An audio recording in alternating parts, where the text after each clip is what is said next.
Olá a todos, eu sou o Everton de Oliveira, o professor Água do Instituto Água Sustentável, e esse é o nosso programa Pompa, porque o mundo precisa de água. E nós trazemos pessoas que têm uma carreira dedicada ao meio ambiente e às águas, para mostrar sua experiência, para que a gente aprenda com as boas experiências, porque todo mundo erra e acerta na vida, e a gente consegue ver nessa construção de trabalhos resultados muito bons, como vocês vão ver hoje aqui, o do José Álvaro da Silva Carneiro. Ele é diretor, atualmente diretor corporativo do Hospital Pequeno Príncipe. Ele participou da criação das ONGs Projureia, Fundação SOS Mata Atlântica e Liga Ambiental. Ele representou as ONGs da região sul no CONAMA, que é o Conselho Nacional de Meio Ambiente, entre 2000 e 2002. Respondeu pela Secretaria Executiva do Conselho do Litoral do Estado do Paraná entre 2003 e 2005. No governo federal, entre julho de 2008 e janeiro de 2010, ele foi superintendente do IBAMA no Paraná. Então, é um currículo, tem muito mais coisa que vocês vão saber que ele faz aí, como pilotar avião e coisas muito fascinantes. E ele é um excelente contador de histórias, a gente vai conhecer e aprender muito com ele. Bem-vindo, Zé Álvaro, é um prazer ter você aqui. Você tem uma trajetória fantástica, muito legal. Conta um pouco dela para o nosso público conhecer, por favor. Olha, obrigado. Olá a todos. Olá, Everton. Eu venho de uma família que sempre trabalhou com questões associadas ao campo.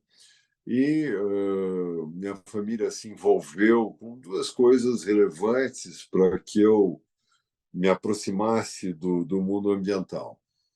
Primeiro, com uma empresa de reflorestamento, lá nos anos 60.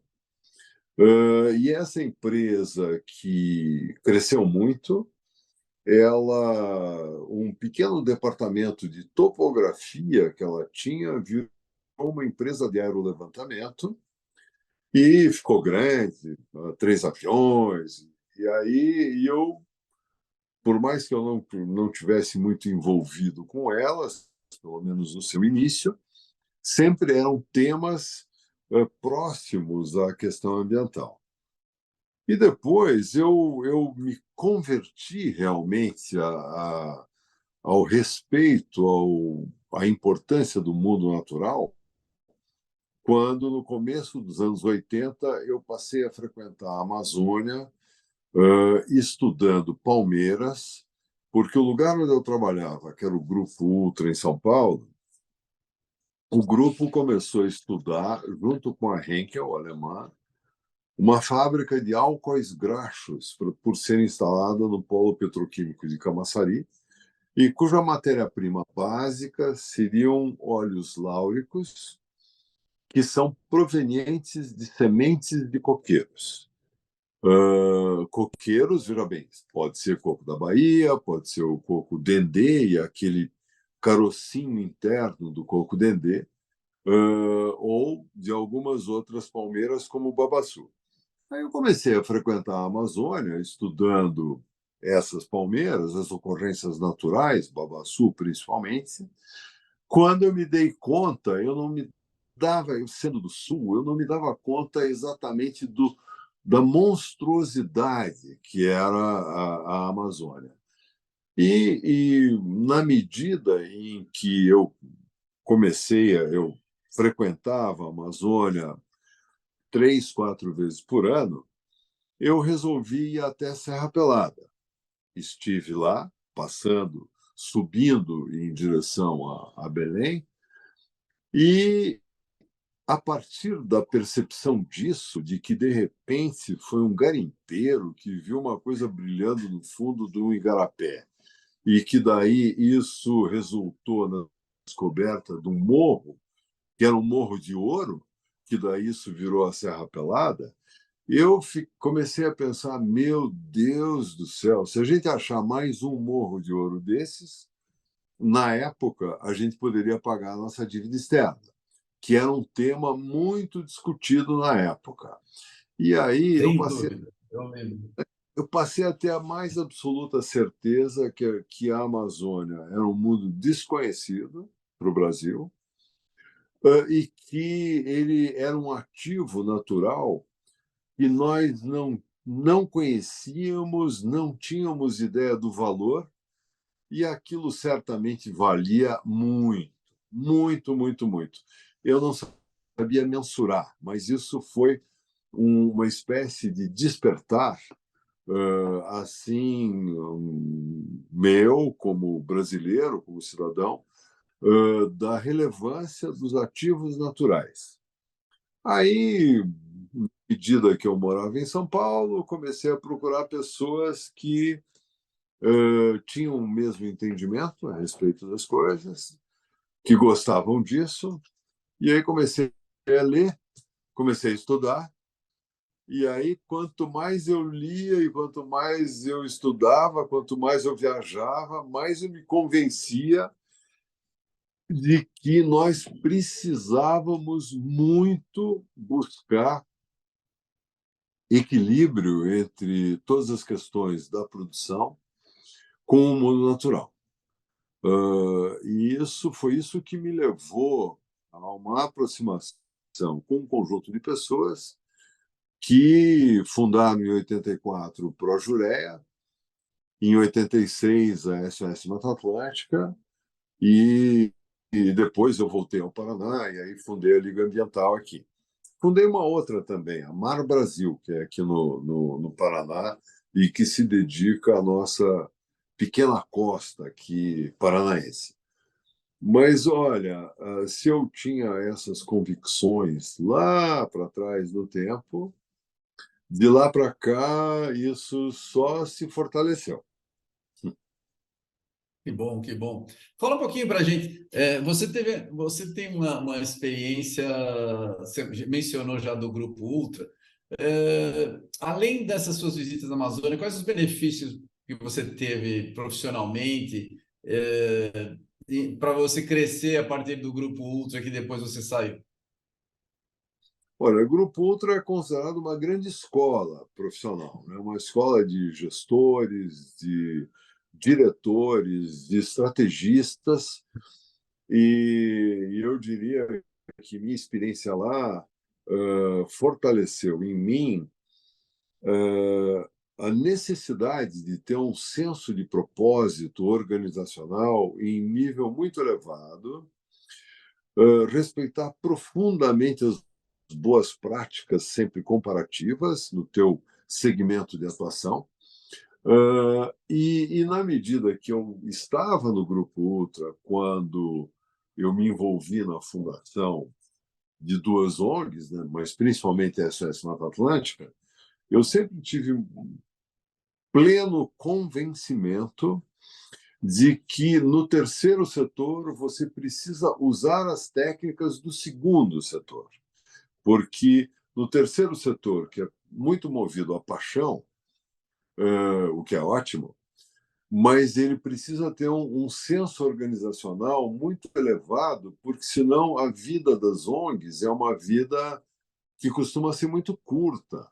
E aí Exato, é ONGs têm efêmera, concordo. dificuldades de sobreviver e não conseguem se articular e se posicionar de maneira assim bem posta quanto ao respeito ao fluxo de caixa, ter boas práticas contábeis, ter boa governança, conseguir compreender onde você está, e aí fazer uso, ter meta, ter orçamento. Então, esse combo de práticas que são muito convencionais no segundo setor, eu diria que esse é um aprendizado assim que eu tive muito no Grupo Ultra e que, como é natural nos aprendizados, eu vou carregar para o resto da vida, né? Então, eu diria que hoje o fato de eu estar CEO de uma organização de grande porte, porque o Pequeno Príncipe hoje é uma organização de 2.600 pessoas CLT e mais 1.000 PJ. Então, é um universo de 3.600 pessoas muito complexo, porque nós trabalhamos com assistência em saúde à criança, temos uma faculdade, temos um instituto de pesquisa, um centro de reabilitação, uma unidade de vacinação. Então, é um ambiente muito complexo, onde, se eu não tivesse, e é uma ONG, né? Se eu não tivesse passado pelo Grupo Ultra, eu hoje não teria os atributos necessários para exercer a minha função. Então, você trabalhar numa sociedade anônima, com ações em bolsa, você tem um processo de aprendizado que eu sou muito grato, muito. Se eu não tivesse passado pelo Grupo Ultra, hoje eu não poderia exercer a função que eu estou. Então, eu acho que do segundo setor, a grande lição é o profundo respeito às boas práticas, sabe? A você fazer a leitura adequada do mercado, da sua organização, de como isso se encaixa, como você fazer bom planejamento estratégico, como ter compliance de ponta, como administrar riscos. Então, veja, para mim, essa formação numa empresa brasileira de grande porte foi assim muito decisiva, muito, muito. Muito legal, muito legal. Conta para a gente a história da SOS Mata Atlântica, porque a gente já tem uma entrevista com o Fábio Feldman, então tem uma visão do Fábio, e você tem uma visão que eu gostei, diferente. Conta para a gente como é que foi, como é que começou, como é que aconteceu isso.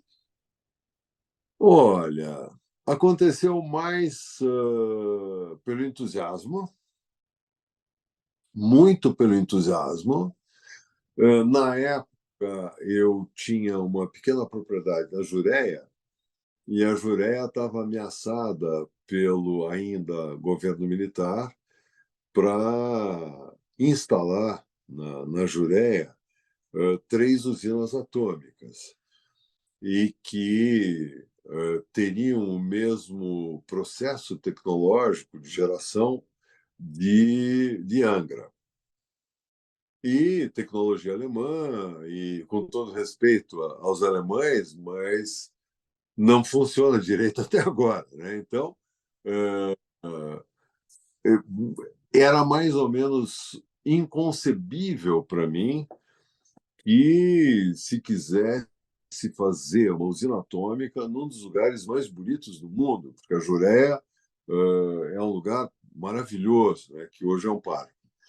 E eu diria que foi essa contradição que me aproximou das pessoas que se juntaram para criar a SOS Mata Atlântica e também pela assim por intuição do que por conhecimento, eh, de ciência de que a população brasileira se concentra no ambiente de Mata Atlântica e a nossa biodiversidade tem um fator muito relevante para uma boa vida humana, que nossas águas principais que servem a essa população estão na Mata Atlântica e que era inconcebível a gente não ter nenhum mecanismo de proteção efetivo, porque mesmo já existindo o Código Florestal, que eu acho que não deveria se chamar Código Florestal, porque na realidade ele é uma espécie de Código da Biodiversidade, né? Ninguém respeitava. Então aí esse foi o principal elemento que me produziu a aproximação com o grupo e que foi o grupo fundador. Na época, o que mais me impressionou, logo depois da fundação, aquele logo da fundação, que era aquela bandeira com brasileira com faltando um pedaço do verde, e aí a SOS fez uma carteirinha e aconteceu uma coisa muito interessante, porque eu acho que a sociedade estava ansiosa por uma organização que viesse com essa mensagem da necessidade de proteção da natureza, e muita gente, com aquela carteirinha da SOS, entrava num desmatamento, apresentava aquela carteirinha e dizia, mandava parar aquilo como se fosse uma autoridade. Muito interessante isso. E muito interessante porque essa vontade de brecar o desmatamento, para mim, o projeto, logo no início, mais importante, e que eu me envolvi, e o Fábio teve envolvido, o Capô teve envolvido, eu sempre defendi, e acho que isso tem a ver com a minha passagem pelo segundo setor, eu sempre defendi que a gente deveria sair da questão adjetiva e ir para a questão substantiva, medir as coisas. Então, aí, desde o início, na SOS, eu me envolvi no projeto da mensuração dos remanescentes da Mata Atlântica. Então, primeiro com o marco temporal, né, que é 85, porque as imagens de satélite se permitiram, a SOS é de 86.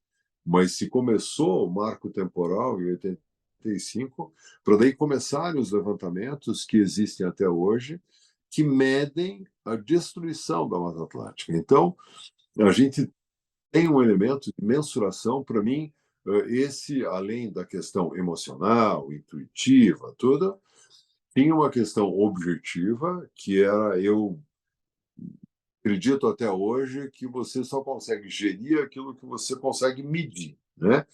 Então, para mim, esse instrumento, ele é um instrumento principalmente de credibilidade da SOS, que fez uma coisa muito importante para o país, que é você, no ambiente natural, medir as coisas e dizer, olha, é assim, porque é irrefutável isso, né? Imagem de satélite e metodologia de interpretação de imagem é uma coisa que você não consegue influenciar. Você, a não ser que você mude a metodologia.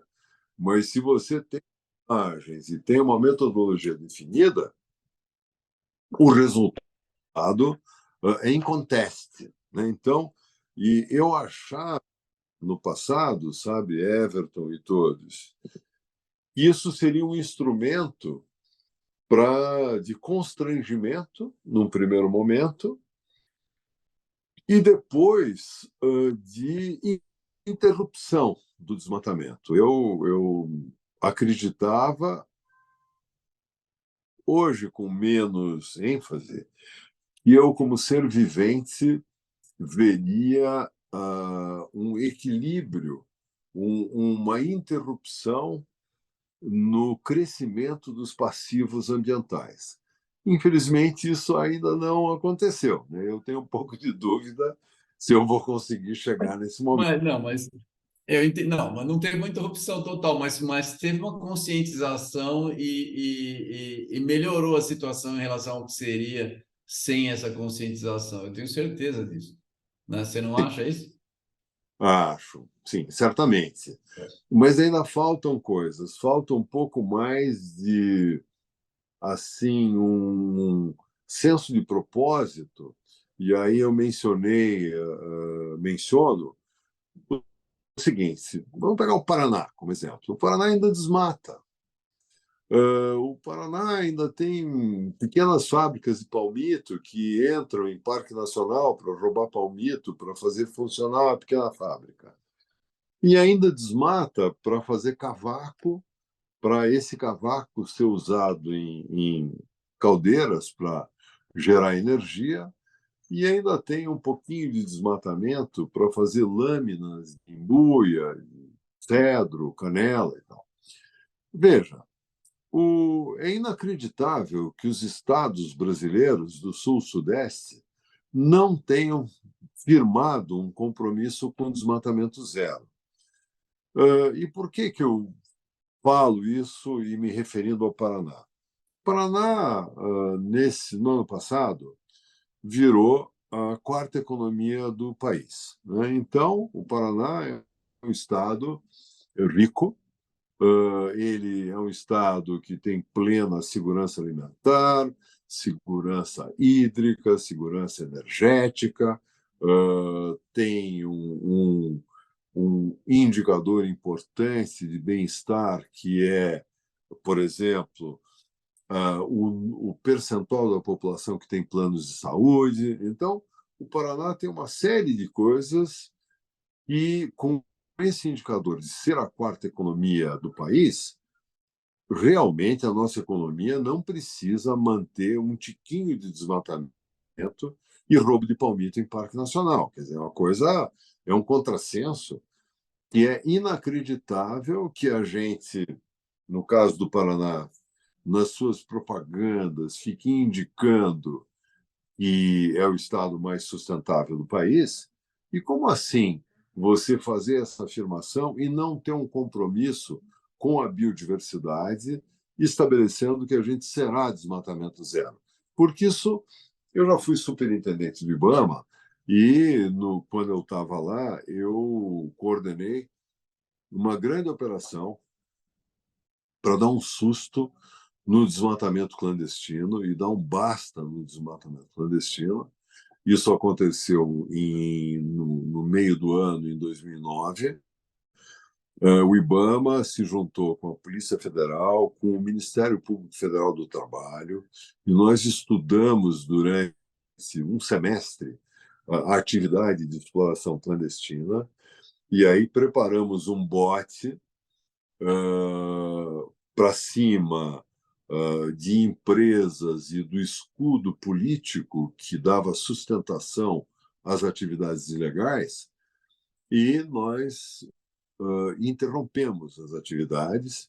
Isso depois teve um rescaldo, né, que a gente ficou próximo para manter todo mundo tendo ciência que o olho grande de comando e controle do IBAMA estava atento, e da Polícia Federal, e realmente daí deu uma grande diminuída, virou uma coisa assim residual de uma ou outra propriedade, mas não uma atividade organizada, envolvendo muitas pessoas, que era como era antes. Então, é perfeitamente possível você, num estado como o Paraná, e estado de São Paulo, por exemplo, estado do Rio, Minas, Santa Catarina, Rio Grande do Sul, ter um compromisso com o desmatamento zero significa um compromisso com a biodiversidade, um compromisso com a vida. Então, é inacreditável que a gente ainda esteja assim tão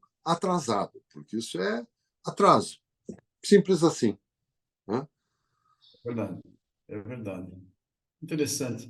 Deixa eu fazer uma pergunta. Você tem o livro Nascentes, Corredeiras e Cachoeiras do Alto Iguaçu, né? Isso. Conta para gente. Nosso trabalho aqui é o Instituto Água Sustentável. A condição do Alto Iguaçu não é a condição do Iguaçu das Cataratas que o pessoal conhece, né? Conta para gente aí esse seu livro, qual é o objetivo, por que você fez esse livro, qual é o alcance. Olha, eu sempre gostei de esportes ao ar livre. E aí já me dediquei muito a subir montanhas e a descer rios. Sempre gostei muito de rafting. E aí, lá para trás no tempo, eu me dei conta que eu já tinha estado muitas vezes nas cataratas e não conhecia aqui o Alto Iguaçu. E não tinha na memória que alguém tivesse descido o Rio Iguaçu de cabo a rabo. E aí me botei em campo, comecei a telefonar para amigos e a pesquisar, e aparentemente ninguém tinha descido o Iguaçu, tipo botar o barco na água aqui em Curitiba, que é onde o Rio Iguaçu nasce, e ido até Foz. Bom, fiz isso a primeira vez em 94, a segunda vez em 2002. E aí, ao longo do tempo, eu me dei conta totalmente que o Rio Iguaçu, principalmente aqui no Alto Iguaçu, era um grande desconhecido. Além disso, que o Rio Iguaçu, para os paranaenses, e mesmo para os brasileiros, ele só é sujeito lá nas cataratas. Em todo o restante, ele é objeto. Então, ele é um rio utilitário, porque ele é um grande gerador de energia, mega gerador de energia. Porém, aqui no lugar que ele nasce, o Rio Iguaçu nasce na junção de três pequenos rios: Rio Iraí, Rio Atuba e Rio Pequeno. Na hora que essas três águas se juntam, Everton, elas formam o Iguaçu, a água grande dos índios. Então, é a partir desse ponto. As águas nascem na Serra do Mar, aqui nos contrafortes da Serra do Mar. As águas, mas o nome Iguaçu na confluência desses três rios. E ele, nesse ponto, ele é imundo, fedido, sem vida, eu diria nojento. Veja, aí vem uma pergunta: precisa ser assim? Ou, lembrando da nossa paisagem natural, será que ele não poderia ser trabalhado para melhorar? Bom, aí eu resolvi escrever um livro sobre o Alto Iguaçu para que fosse um marco temporal aqui de cima, né, aqui dessa nossa região. Eu fiz isso em 2016. Fizemos uma grande pesquisa, descobrimos que no passado, 1860, o Império contratou dois engenheiros alemães para tentarem descer o Rio Iguaçu. E eles botaram o barco na água aqui em Curitiba.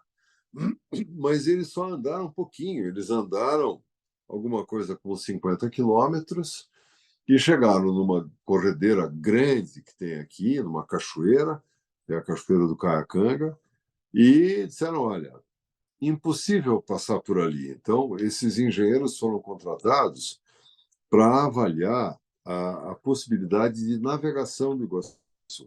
E eles disseram: olha, impossível, porque é impossível até explodir aquelas pedras todas, aquelas corredeiras, então esqueçam. Tem um relatório sobre isso, muito, muito interessante. Mas eles fizeram só esse trecho. Então, essas descobertas dessas pérolas da história e a constatação que aqui nós temos um problema cultural com o nosso rio, porque o desenvolvimento do Paraná não se deu pela água, o desenvolvimento aqui se deu por estradas, né? A gente tem algumas estradas de ferro antigas. A Curitiba-Paranaguá foi inaugurada em 85, 1885. E teve uma outra grande ferrovia, que é a São Paulo-Rio Grande, que corta o Paraná e que ficou pronta em 1912. Mas, além das ferrovias, nós tivemos muitas estradas para chegar no interior do estado. Então, a água aqui para nós sempre foi mais um lugar da casinha, entre aspas, né? Ou seja, aquele banheiro onde as pessoas iam fazer as suas necessidades e que eram perto da água, de tal forma que os dejetos iam embora, né? Então, repare que nós temos uma questão cultural aqui no Paraná, não apenas aqui, em outros lugares também, mas aqui isso é muito forte e é muito possível de exemplificar com o Iguaçu.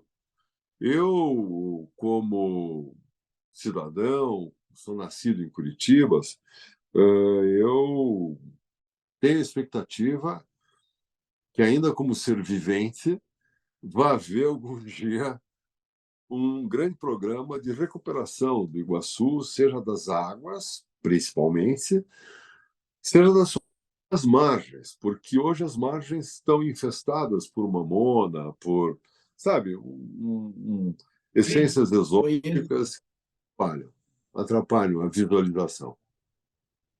Eu conheço. É uma pena isso, porque o tipo de geologia do Paraná torna as águas bonitas, com corredeiras, com é agradável, né? Uma presença natural extremamente agradável e que não é usada por causa disso, né? A gente tem algum exemplo Olha, parecido aqui em São Paulo, né? Também. repare que o Iguaçu, aqui pertinho de Curitiba, quando começam as corredeiras, justo na transição do primeiro Planalto, que é a Escarpa do Devoniano aqui, essas corredeiras oxigenam o rio. Então, Também. é uma espécie de tratamento de esgoto natural que Natural, é. Deus, né, que Deus deu de presente para a gente e que, em alguns momentos do inverno, principalmente em uma das corredeiras, que é um ponto onde o rio se divide em dezenas de canais pequenos e depois se junta lá na frente, esse movimento das águas rompe as moléculas dos graxos que vão para a água aqui da cidade de Curitiba e fazem nuvens enormes de espuma. Então, mas isso está muito escondido, isso não está visível para as pessoas. A grande maioria das pessoas nem imagina que isso possa acontecer. Então, e essas corredeiras são lindas, são maravilhosas. No meu livro, eu foco bastante essas corredeiras que poderiam receber algum tipo de competição de rafting que trouxesse atenção para esses lugares, para os peixes de águas rápidas que tem por ali. Nós temos centenas de pescadores de lambaris que vão para próximo dos remansos entre as corredeiras. Então, acho que, no nosso caso aqui, o Rio Iguaçu continua um grande desconhecido. Eu já tive a oportunidade de entregar meu livro a mais do que um governador do estado, mas eu acho que, sabe, o mundo natural, aí, por incrível que pareça, não tem conseguido despertar assim a paixão dos nossos governantes por uma boa escalada, por conhecer bem um rio, por admirar uma água limpa que produz um bom peixe, pela vida na água, né? Isso eu sinto falta e acho que não sei direito como sensibilizar as nossas autoridades, mas espero que um dia Nossa Senhora da Luz, que é padroeira aqui de Curitiba, dê um laserzinho assim e consiga iluminar as mentes dessas pessoas. Olha, depois eu vou conversar com você fora da entrevista. A gente tem um projeto muito legal e que eu estou convencendo, estou conversando com o pessoal do governo do Paraná e que eu acho que é muito bom pro Alto Iguaçu. Aí eu volto a conversar contigo, que você vai gostar muito da ideia. A gente vai conversar sobre isso. Mas deixa, como a gente está indo para o fim da reunião, vamos do nosso bate-papo. Conta para a gente aí do Pequeno Príncipe, como foi a sua transição de trabalho. Como é que você pensa em área ambiental lidando com criança? Como é que é essa relação? Aliás, é muito legal. Minha filha, eu estou aprendendo bastante. Minha filha está terminando a medicina e ela vai entrar como é que fala? Na residência em Residência. pediatria para trabalhar com o neonatal. E eu tô acompanhando muito, estou aprendendo junto com ela, muito legal. Parabéns pelo trabalho. É um trabalho muito nobre. Parabéns. Muito. Olha, nós formamos especialistas desde 1977. Nós somos uma referência na pediatria no Brasil e ingressam mais ou menos 90 residentes por ano, todo ano aqui, num programa de 3 anos. Residentes na área da medicina, mas também multiprofissional. O Pequeno Príncipe é uma ONG. Então, o que mais me atraiu aqui é isso do terceiro setor, e uma organização, quando eu cheguei, já de grande porte, e que precisava de uma intervenção na sua organização justo para se aproximar das técnicas e das práticas do segundo setor.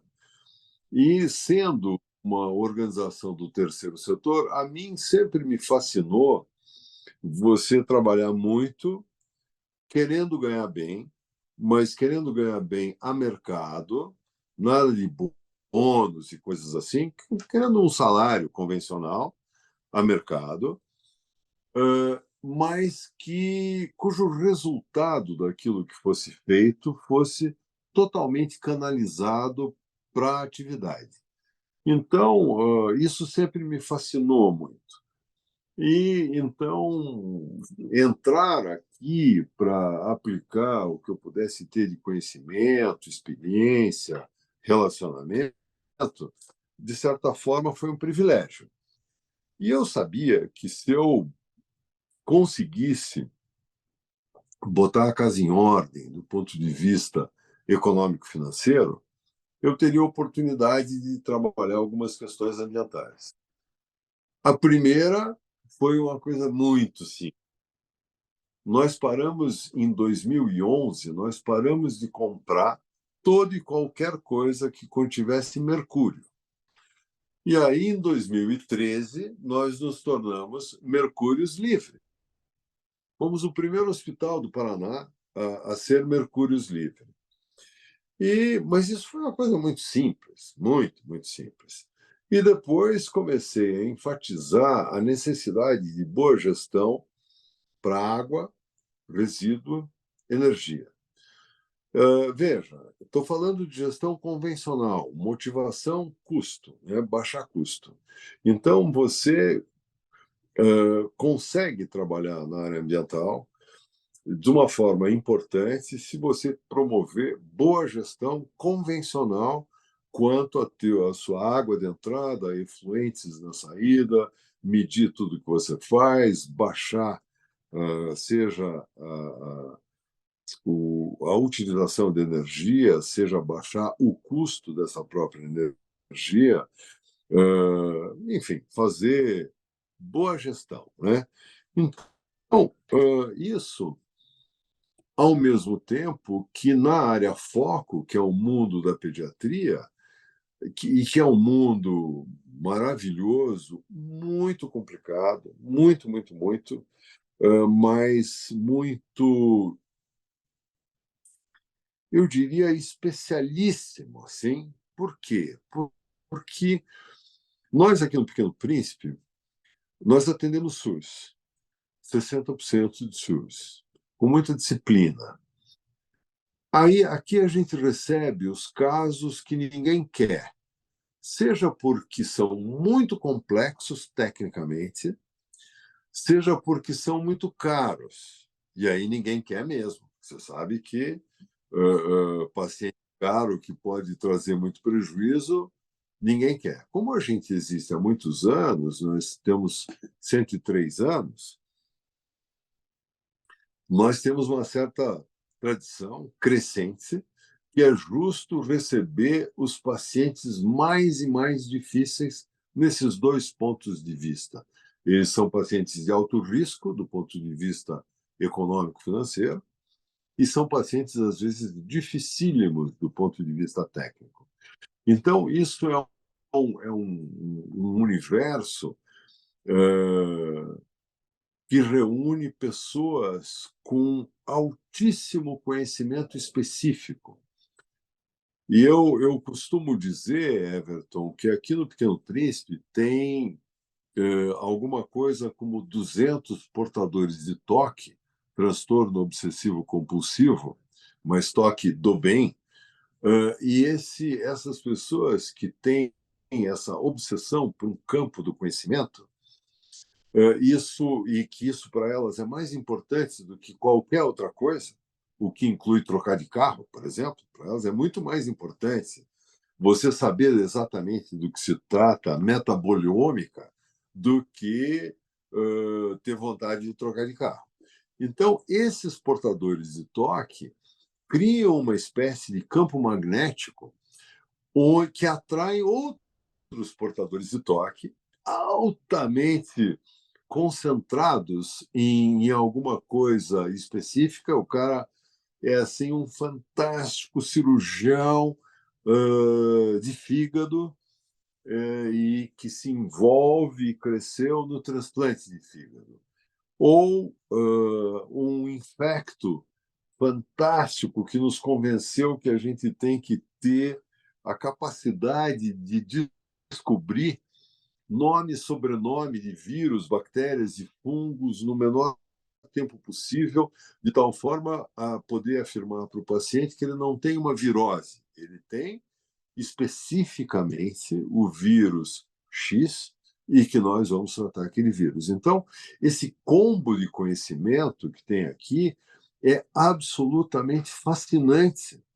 E me juntar a isso para trazer para esse ambiente o meu conhecimento de natureza organizacional. Veja bem, eu não sou médico, então o meu papel aqui é um papel de gestor de uma grande organização, um papel de planejamento estratégico, de avaliação de risco, de condução da organização da maneira a mais segura possível.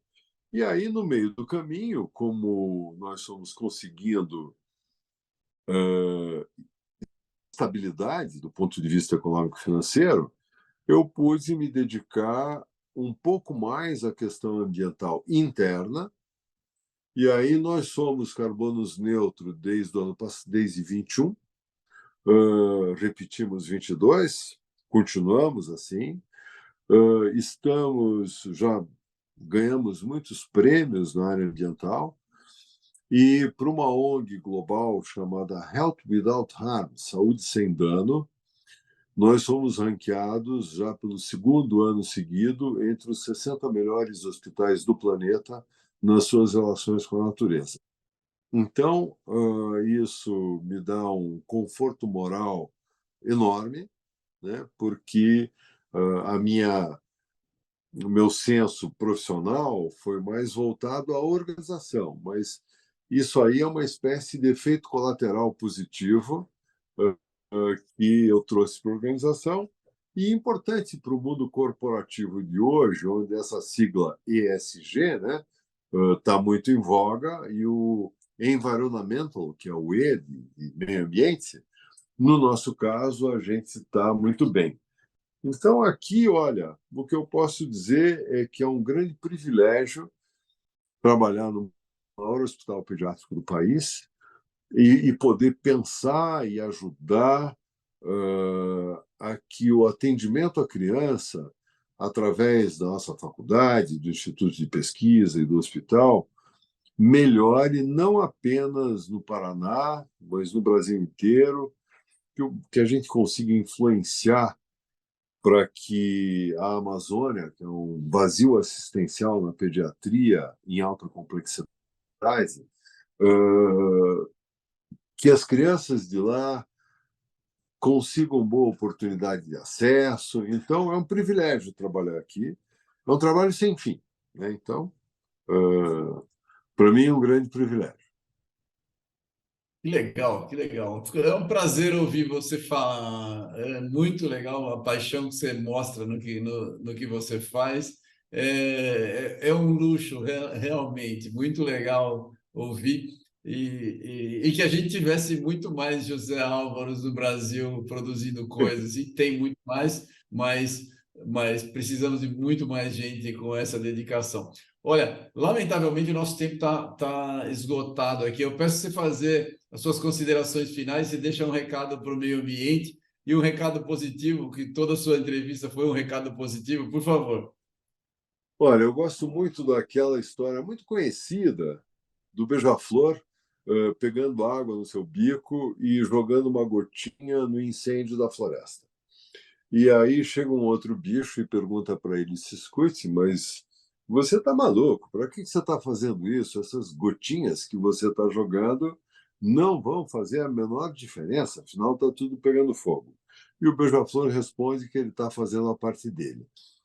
Eu acho que cada um tem que tentar muito fazer a sua parte Claro. na questão ambiental, a questão ambiental generalizando mesmo, né? Como um todo, não importa o foco que você dê dentro disso, e vocês com o foco na água, que é uma questão absolutamente essencial para o futuro da humanidade, né? Seja nisso, seja na educação ambiental, seja em resíduos, não importa. Eu acho que cada um de nós tem que ser uma espécie de beija-flor, seja nas suas atitudes individuais, seja nas organizações em que participa. Eu acho que isso, para mim, é que é o mais fundamental. E tentar influir todos que estão por perto, se possível, através do exemplo. Isso. Ótimo. Muito obrigado. Olha, Zé Álvaro, foi um prazer. Muito legal. Você tem vários exemplos a serem seguidos, muito bom. Eu tenho certeza que nós vamos poder trabalhar juntos. Tem algumas coisas que você falou aí que a gente está mais ou menos direcionado no que você está fazendo e que sabe como é que é? Junto a gente consegue muito mais coisas, né, nas nossas iniciativas. Pessoal, nós tivemos aqui o prazer imenso de ter o José Álvaro da Silva Carneiro. Ele é um exemplo trabalhando pelo meio ambiente em qualquer das atividades que ele faz. Cuida da água, cuida de gente. É uma pessoa a se conhecer. Por favor, vocês cliquem, deixem o seu like no nosso vídeo, compartilhem, porque é um exemplo excepcional. Muito obrigado, José, e a gente vai se ver no futuro. Muito obrigado. Eu que agradeço. E um ótimo dia, ou semana, ou mês a todos. Obrigado.